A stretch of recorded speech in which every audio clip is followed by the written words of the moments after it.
सरकारने जो जी-आर काढलेला आहे त्यामध्ये स्पष्टपणे म्हटलेले आहे की हिंदी ही भाषा सक्तीने आम्ही पहिली ते चौथी इयत्तेसाठी लाभणार नाही.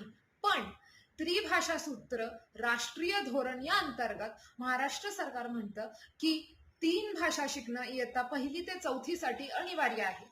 आता हा जी-आर येण्याच्या अगोदरची परिस्थिती काय होती, तर पहिली ते चौथीतील विद्यार्थ्यांना 2 भाषा शिकणं अनिवार्य होतं. जे एक आहे आपली मातृभाषा मराठी आणि दुसरी आंतरराष्ट्रीय भाषा इंग्रजी. आणि 5वी नंतर पुढे हिंदी, इंग्रजी आणि मराठी अशा भाषा शिकवल्या जायच्या. पण आता हा जी-आर आल्यामुळे आपल्याला दिसतं की 3 भाषा शिकणं अनिवार्य आहे, ज्यामध्ये हिंदीची सक्ती असणार नाही. खरी नेक इथं आहे की हिंदी ही भाषा देवनागरी लिपीमध्ये मोडते आणि मराठी भाषा ही सुद्धा देवनागरी लिपीमध्येच मोडते.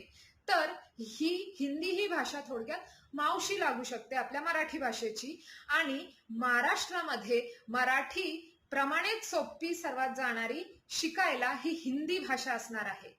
तर विद्यार्थ्यांना एकंदरीतच सोपी भाषा म्हणून हिंदी ही तिसरी भाषा शिकण्यासाठी सर्वात सोपं आणि सोयीस्कर जाणार आहे. जर विद्यार्थ्यांना हिंदी ही भाषा नको असेल तर 20 विद्यार्थी एकत्र येऊन असं सांगतील की आम्हाला हिंदी ही भाषा शिकायची नाही आणि तिसरी भाषा म्हणून जी भाषा शिकायची असेल त्या भाषेचे ऑनलाईन पद्धतीने क्लास घेऊन ती भाषा शिकवली जाईल.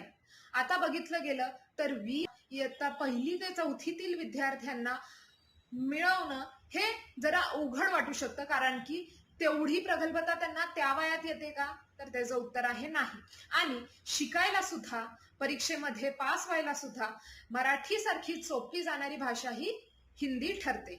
आता अनेकांचं मत असं ठरतं की मुंबई, पुणे, नागपूर अशा महाराष्ट्रातील मोठ्या शहरांमध्ये बाहेरची जनता म्हणजे हिंदी भाषिक जनता ही खूप प्रमाणात येते. तर महाराष्ट्राला हिंदीची गरज नसून हिंदी माणसांना जी बाहेर नाही येतात त्यांना मराठीची गरज आहे. आणि ज्या अर्थाने आपल्याला माहिती आहे की मराठी महाराष्ट्राची अस्मिता आहे, आपली राजभाषा आहे आणि नुकतंच तिला एक अभिजात भाषेचा दर्जा हा प्रदान केलेला आहे. आपण 3 ऑक्टोबर हा मराठी भाषा अभिजात भाषा दिन म्हणून साजरा करतो. तर आपल्याला आता जे इनडायरेक्ट पद्धतीने मराठी सोबत हिंदी शिकणं अनिवार्य केलं जात आहे असं अनेक जणांचं मत येत आहे. तुमचं काय मत आहे आणि तुमचे काय विचार आहेत ह्या विषयाबाबत हे कमेंटमध्ये मला नक्की सांगा. आणि म्हणूनच बऱ्याच लोकांचं मत येतं की जर का पहिली ते चौथी पासून हिंदी शिकवली गेली तर हिंदी ही भाषा आत्मसात लवकर होईल आणि सर्वच जण हिंदी ही भाषा म्हणजे आपली नवीन पिढी सुद्धा हिंदी ही भाषा जास्त करून बोलली जाईल. शेवटी काय आहे की महाराष्ट्र एक राहायला पाहिजे.